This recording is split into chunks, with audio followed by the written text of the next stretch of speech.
I have a great time with my life, and I want to share it. I love living.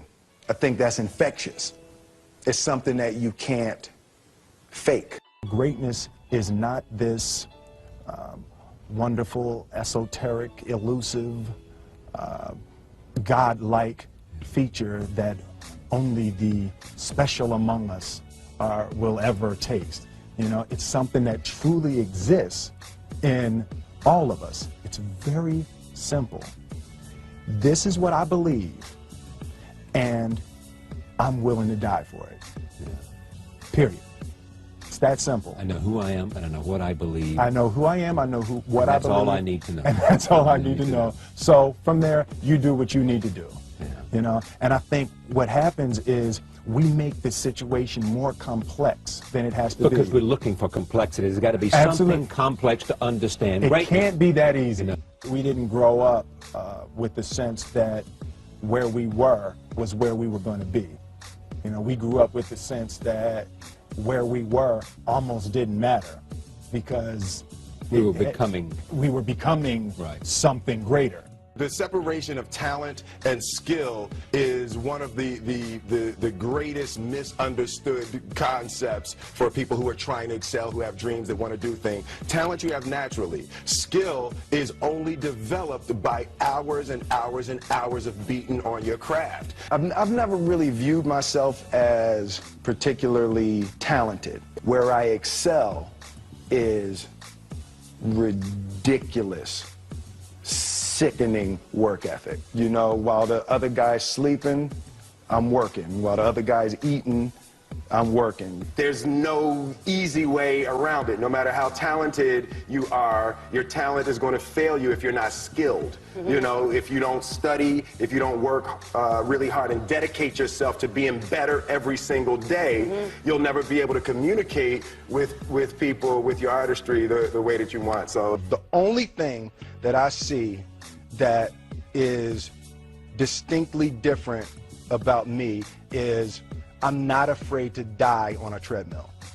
You might have more talent than me, you might be smarter than me, but if we get on the treadmill together, right, there's two things. You're getting off first, or I'm gonna die. It's really that simple. One summer, his dad tore down a brick wall on the front of his business and told 12-year-old Will and his 9-year-old brother to rebuild it, a job they said was impossible. It took them a year and a half, but they did it. And he said, now don't you ever tell me it's something that you can't do. You don't try to build a wall. You don't set out to build a wall. You don't say, I'm going to build the biggest, baddest, greatest wall that's ever been built. You don't start there. You say, I'm going to lay this brick as perfectly as a brick can be laid. And you do that every single day. And soon you have a wall. And soon you have a wall. you know, it's an idea that my grandmother always had, that you know, if you're going to be here, then there's a necessity to make a difference. She always instilled the responsibility, the spiritual responsibility that you have to make every group you come in contact with better. I want to do good. Yeah. I want the world to be better because I was here. I want my life, I want my work, my family, I want it to mean something. And it's like, it has, if you are not making someone else's life better, then you're wasting your time. You know, like your life will become better by making other lives better. I want to represent an idea. I want to represent possibilities. I want to represent the idea that you really can make what you want. One of my favorite books is The Alchemist, Paulo Coelho, and that's just, I just believe that. I believe that I can create whatever I want to create. The first step before anybody else in the world believes it is you have to believe it. There's no reason to have a plan B because it distracts from plan A. I think that there's a certain delusional quality that all successful people have to have. You have to believe that something different than what has happened for the last 50 million years of history, you have to believe that something different can happen. Confucius said, he who says he can and he who says he can't are both usually right. Being realistic is the most commonly traveled road to mediocrity. Why would you be realistic? What's the point of being realistic? Just put up a barrier. Yeah, I'm going to do it. It's done. It's already done. The second I decide it's done, it's already done. So now we just got to wait for y'all to see. It's unrealistic to walk in a room and flip a switch and lights come on. That's unrealistic. Fortunately, Edison didn't think so. It's unrealistic to think you're going to bend a piece of metal and fly people over an ocean in that metal. That's unrealistic. But fortunately, the Wright brothers and others didn't believe that. And it just seems like such a ridiculous idea to me to embrace the idea that it's not going to happen and that's not real for that to happen. As soon as you say it, now you just made that real. Our thoughts, our feelings, our dreams, our ideas are physical in the universe. That if we dream something, if we picture something, if we commit ourselves to it, that is a physical thrust towards realization that we can put into the universe. That the universe is not a thing that's going to push us around.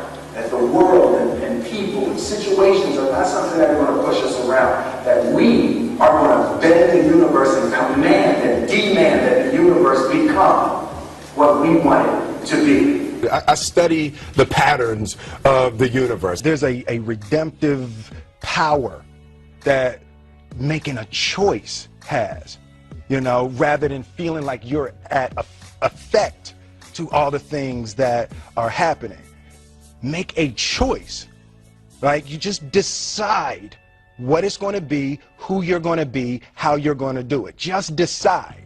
And then from that point, the universe is going to get out your way. It's like it's water. It wants to move and go around stuff. You know. There's a flow of the universe that I've grown to know just how to go with.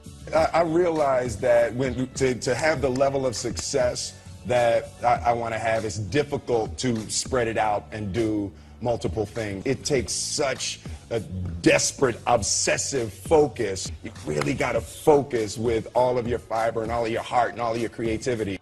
I'm motivated by fear. Fear. You know? Fear of what? Fear of fear. I hate being scared to do something. And I think what developed in my early days was the attitude that I started attacking things that I was scared of. It was Franklin Roosevelt said the only fear you have to fear is fear itself. Absolutely. Remember that? Absolutely. You can't be scared to die for the truth. The truth is the only thing that's ever going to be constant.